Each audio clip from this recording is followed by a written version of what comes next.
Application అంటే ఒకసారి ఆశీర్వదించాలా. ఒకేసారి అందరం ఒకేసారి ఎట్లా బంతిలో అన్నం తినలేవో అదే విధంగా ఈ 3 నెలల్లో ఎవరికైనా ఏదైనా అందుబాటులోకి రాకపోతే దయచేసి క్షమించండి. మన ప్రభుత్వం 5 సంవత్సరాలు ఉంటుంది. మీ వింటా నేనుంటా.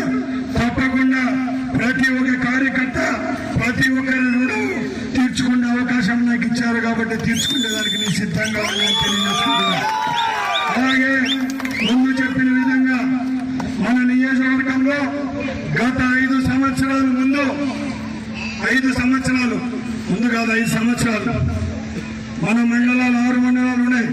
రాయచోటి మున్సిపాలిటీ ఉంది.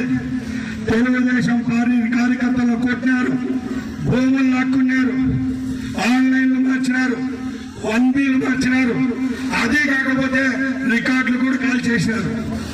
ఎప్పుడు మన ముందున్న లక్ష్యం ఒకటే. మనం ముందు ఎక్కడ ఏ విధంగా చెప్పామో ఏ ఆఫీసులైతే ఏ ఆఫీసుల్లో మన కార్యకర్తలకు గౌరవం జరగల, మన రైతులకు గౌరవం జరగలేదు, ఎక్కడైతే కూర్చుండే భాగ్యం కూడా దక్కలేదు అలాంటి ఆఫీసుల్లో గౌరవంగా కాలు మీద కాలు వేసుకొని కూర్చే విధంగా చర్యలు తీసుకుంటా అని చెప్పి చూపిస్తా. ఇంకోటి కూడా చెప్తున్నా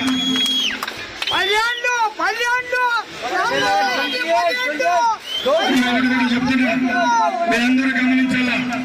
ఎందుకంటే ఇప్పుడు మనం అధికారంలోకి వచ్చి 3 నెలలు అయింది.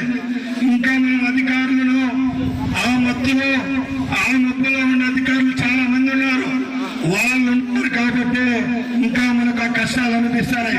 చాలా మంది నాకు ఫోన్ చేస్తాను, ఏమన్నా ప్రభుత్వం వచ్చిందా ఇంకా వాళ్ళే ఉన్నారని. నేను ఒకటే ఎగ్జాంపుల్ చెప్తా. అత్తగారింటికి పోతే ఫస్ట్ వారంలోనే బెడ్రూమ్ ఏడ బాత్రూమ్ ఏడ తెలుస్తాడే మనకు.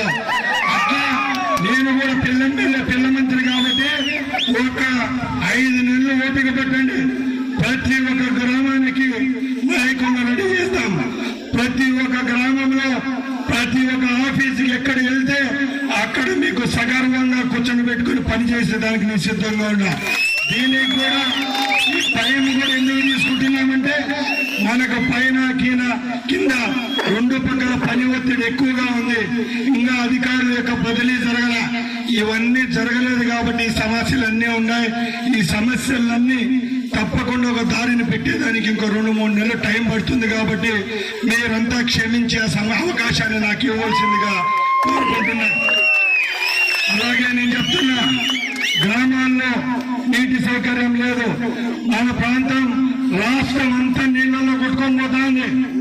మంత్రుల దగ్గర పోతే నీళ్లు కావాలి, బోర్లు కావాలంటే ఏందో ఇక్కడంతా ఇట్లుంది, మీ ఊరు ఎట్లుందంటే మన పరిస్థితి అట్లుంది. ఉండే నియోజకవర్గాల్లో ఎక్కువ నీళ్ళ సమస్య ఉండే నియోజకవర్గాలు తమ్మలపల్లి, ఇక్కడ పీలేరు, రాయచోటి మన ప్రాంతంలో నీటి సమస్య అనాదిగా ఉంది. మీరందరూ దయ ఉంచి కొద్ది రోజులు ఆగండి. తప్పకుండా శాశ్వత నీటి పరిష్కారానికి చర్యలు అయితే తీసుకుంటా. ఇప్పుడు కూడా ఈ 95 రోజుల్లోనే 56 బోర్లు వేసినాం. అడగండి, చేతులు ఎత్తండి, ఏ గ్రామానికి బోర్లు వేసినాము చేయించినాం. 56 వేసినాం. ఇప్పుడు మళ్ళా 100 బోర్లు కలెక్టర్ గారు రేపు ఉన్నాడు మనకు ఆర్డర్లు ఇస్తున్నారు. అలాగే NREGS లో ఆ విధంగానే కలెక్టర్ స్పెషల్ గ్రాంట్ లో వచ్చే 10 రోజుల్లోనే 15 కోట్ల రూపాయల సిమెంట్ రోడ్లు, డ్రైనేజ్ పనులు కూడా కార్యకర్తలకు ఇచ్చేదానికి చర్యలు తీసుకుంటున్నా. అలాగే ఎక్కడెక్కడ ఏ విధంగా మనకు నష్టం జరిగిందో ఆ విధంగా పూర్తి చేయడానికి నేను చర్యలు తీసుకుంటున్నా. మీరు భయపడతండి, మీకు భవిష్యత్తు ఇచ్చేదానికి నేనున్నా. రేపు రాబోయే కాలంలో మన నియోజకవర్గంలో ఏ ఉద్యోగం కల్పించినా అది తప్పకుండా మనకుండే గ్రామస్తులకే ఇచ్చేదానికి సిద్ధంగా ఉంటాం. ఇప్పుడు కూడా ఈ 90 రోజుల్లో కరెంట్ ఆఫీసులో ఉద్యోగాలు కావాలంటే ఆ రోజు జూనియర్ లైన్మెన్ 6 లక్షలు తీసుకునేవాళ్ళు. అదే డిప్లొమా చేసే వాళ్ళకు 9 లక్షలు తీసుకున్నారు. ఇప్పుడు 8 ఉద్యోగాలు 8 ఉద్యోగాలు 80 లక్షలకు ఆ కొడుకులు అమ్ముకుంటే ఈరోజు ఫ్రీగా మన తాలూకాలో ఇచ్చిన ఉద్యోగాలు.